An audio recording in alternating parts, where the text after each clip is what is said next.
ایک آدمی جو 10 کام کر سکتا تھا، جب پہیا گھمایا تو اس سے مشین چلی، اس مشین سے 10 کے بجائے 100 کام ہونے لگے۔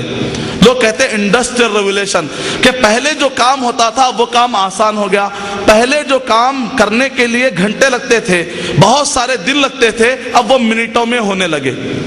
اس کو کہتے ہیں انڈسٹریل ریولوشن۔ یہ کب آیا؟ تو لوگ کہتے ہیں 1492 میں امریکہ دریافت ہوا۔ جو نئے ہمارے نوجوان ساتھی ہیں جو کالج کو جاتے ہیں، اسکول کو جاتے ہیں، ان کو ہسٹری پڑھائی جاتی ہے۔ 1492 میں امریکہ دریافت ہوا، اس سے پہلے امریکہ کیا تھا لوگوں کو نہیں معلوم تھا۔ 1452 میں یورپ کے لوگ بیدار ہوئے، اور یورپ کے لوگ 1452 سے پہلے 1452 کرسچن ایرا، اس سے پہلے یورپ کے لوگ پتے لگا کر جنگلوں میں زندگی گزارتے تھے، ان کو تہذیب نہیں معلوم تھی، تمدن نہیں معلوم تھا۔ 1452 میں یورپ بیدار ہوا، 1492 میں امریکہ دریافت ہوا، نتیجے میں انڈسٹریل ریولوشن آیا اور پوری دنیا کو ایک نیا انقلاب ملا۔ یعنی کیا بتایا جا رہا ہے؟ غور کیجئے، 1452 سے پہلے ڈارک ایجز کہتے ہیں کہ بھئی ڈارک ایجز ہے، انسان اندھیرے میں تھا، یورپ بیدار ہوا، امریکہ جو ہے دریافت ہوا، نتیجے میں انسان اندھیرے سے نکل کر اجالے میں آیا اور انڈسٹریل ریولوشن آیا، نتیجے میں دنیا میں انقلاب آیا۔ یہ جو تاریخ پڑھائی جا رہی ہے، یہ تاریخ ہسٹری پر ظلم ہے، ہسٹری کے اعتبار سے یہ تاریخ صحیح نہیں۔ یہ جو ماڈرن ایجوکیشن یا ماڈرن ہسٹری پڑھائی جا رہی ہے، یہ تاریخ صحیح اعتبار سے اگر آپ انالیسس کر کے دیکھیں گے تو بات ایسی نہیں ہے، کیونکہ سوال یہ ہے کہ یہ جو کوئلہ تھا، یہ کوئلہ تو قرآن مجید اترنے سے پہلے زمین میں کوئلہ موجود تھا، قرآن مجید اترنے سے پہلے سمندر میں پانی موجود تھا، قرآن مجید اترنے سے پہلے زمین میں لوہا موجود تھا، قرآن مجید اترنے کے بعد اس لوہے کو استعمال کرنے کی فکر انسان کے اندر کہاں سے آئی؟ یہ سوال اصل۔ لوہا موجود تھا، پانی موجود تھا، کوئلہ موجود تھا، جس سے کہ انڈسٹریل ریولوشن آیا۔ سوال یہ ہے کہ یہ جو سارے چیزیں موجود تھے، اس کو استعمال کرنے کا خیال انسان کو قرآن مجید اترنے کے بعد آیا۔ اور پہلا پوائنٹ۔ دوسرا پوائنٹ یہ ہے 1452 میں یورپ بیدار ہوا، تو لوگ کہتے ہیں بھئی اس سے پہلے جتنا بھی تھا یہ سب کا سب یہ پورے کے پورے ڈارک ایجز میں تھے، پورے اندھیری وادیوں میں تھے، اندھیری نگریوں میں تھے۔ بالکل غلط۔ جس کو تم ڈارک ایجز کہتے ہو وہ مسلمانوں کا گولڈن ایجز ہے، وہ مسلمانوں کے لیے سونے کا زمانہ ہے، کیونکہ 11ویں صدی، 12ویں صدی، 13ویں صدی، 14ویں صدی، اس میں کون کون پیدا ہوئے؟ ابن فرناس پیدا ہوئے، جنہوں نے اٹیمپٹ ٹو فلائی، ایوییشن کی، ہواؤں میں کیسے اڑنا ہے، کس طریقے سے، پیراشوٹ کا تصور دینے والے۔ اور اسی طریقے سے القانون فی الطب ابن سینا اس سے پہلے کے ہیں۔ 1452 جو یورپ بیدار ہوا اس سے پہلے کے ابن سینا ہے، اس سے پہلے امام رازی ہے، اس سے پہلے ابن خلدون رحمت اللہ علیہ ہے، ان سے پہلے جابر بن حیان ہے، ان سے پہلے بڑے بڑے اکابر علماء ہیں جن کے میں آپ کو بتاؤں گا کہ انہوں نے کیا کیا ڈیولپ کیا۔ ابھی یورپ اور امریکہ کے دریافت اور بیدار ہونے سے پہلے مسلمانوں نے کیا کیا انہوں نے کریٹ کر دیا، اس کی میں آپ کو فہرست بتاؤں گا۔ پہلا پوائنٹ یہ ہے کہ جس کو تم ڈارک ایجز کہہ رہے ہو وہ ڈارک ایجز مسلمانوں کے لیے گولڈن ایج تھا۔ اور دوسرا پوائنٹ یہ ہے کہ کوئلہ ہو چاہے پانی ہو، اس کو یوز کرنے کا انسان کو خیال بائبل اترنے کے بعد نہیں آیا، قرآن مجید اترنے کے بعد آیا۔ تیسرا پوائنٹ، قرآن مجید انسان کو جس رخ پر لے جاتا ہے اس سے ڈیولپمنٹ آ سکتا ہے، دوسرے طریقے سے ڈیولپمنٹ آنا ذرا مشکل ہے۔ یہ ایک دعویٰ ہے۔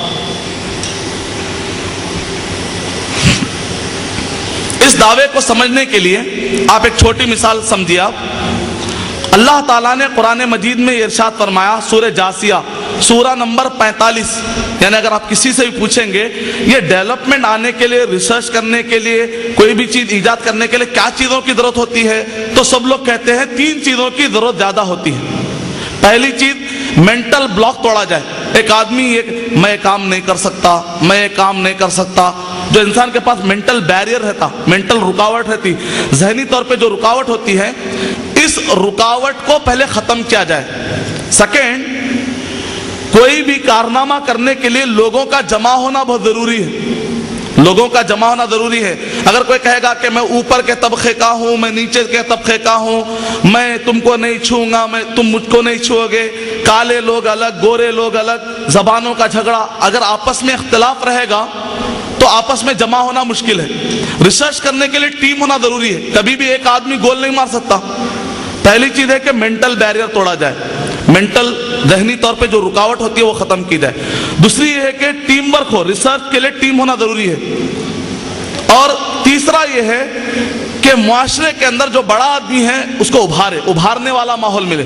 اگر اوپر والا نہیں ابھارتا ہے تو بچے کی صلاحیتیں ختم ہو جاتی ہیں۔ بڑے جو ہے ابھارتے ہیں تو بچہ پڑھ لے کے آگے بڑھ جاتا ہے۔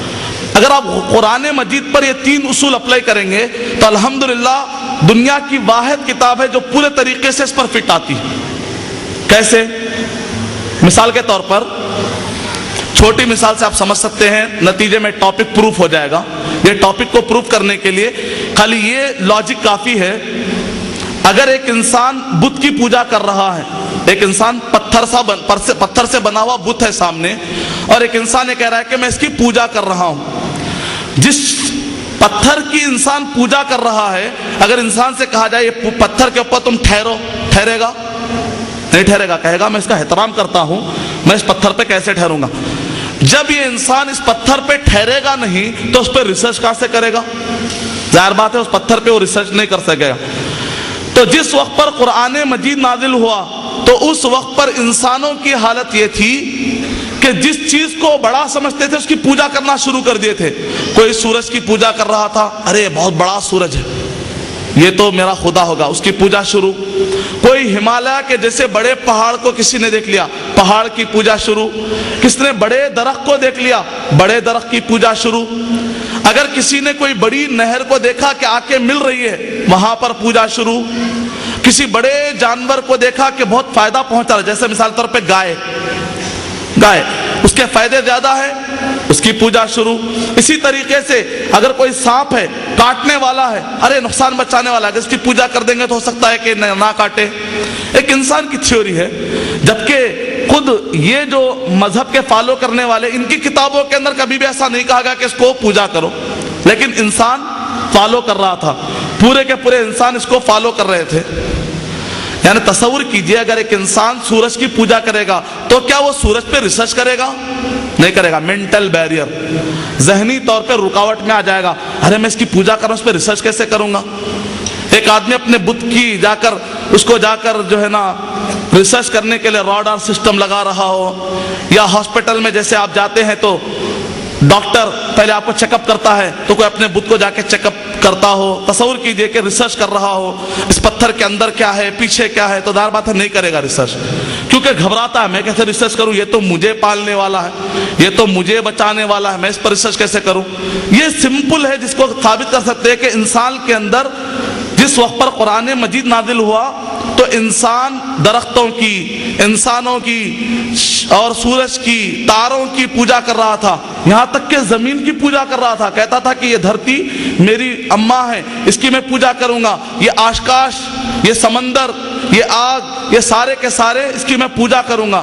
تو ظاہر بات ہے اس پہ ایک انسان ریسرچ نہیں کر سکتا۔ اسلام نے آ کر کہا سورہ جاسیہ سورہ نمبر 45 کی آیت نمبر 13، 14، 15 میں اللہ تعالیٰ نے قرآن مجید میں اعلان کیا، وَسَخَّرَ لَكُم مَّا فِي السَّمَاوَاتِ وَمَا فِي الْأَرْضِ جَمِيعًا مِّنْهُ، آسمانوں میں جتنے بھی 100 ملین گیلیکسی ہے پورے۔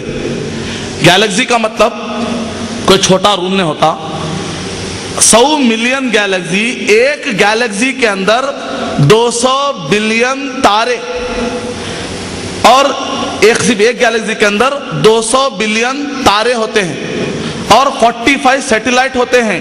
9 تھے، اب ایک ڈیلیٹ کر دیے، کہا کہ 8 پلانٹ ہوتے ہیں، میٹیوس ہوتے ہیں، تب جا کے کہتے ہیں یہ ایک گیلیکسی ہے، کہتے ہیں۔ تو تو کہہ رہے ہیں کہ یہ آسمان کی ساری چیزیں اور یہ زمین کی ساری چیزیں وَسَخَّرَ لَكُم مَّا فِي السَّمَاوَاتِ وَمَا فِي الْأَرْضِ، اللہ تعالیٰ کیا کریں، یہ آسمان کی ساری جو چیزیں جس کی تم پوجا کر رہے ہو، پوجا مت کرو،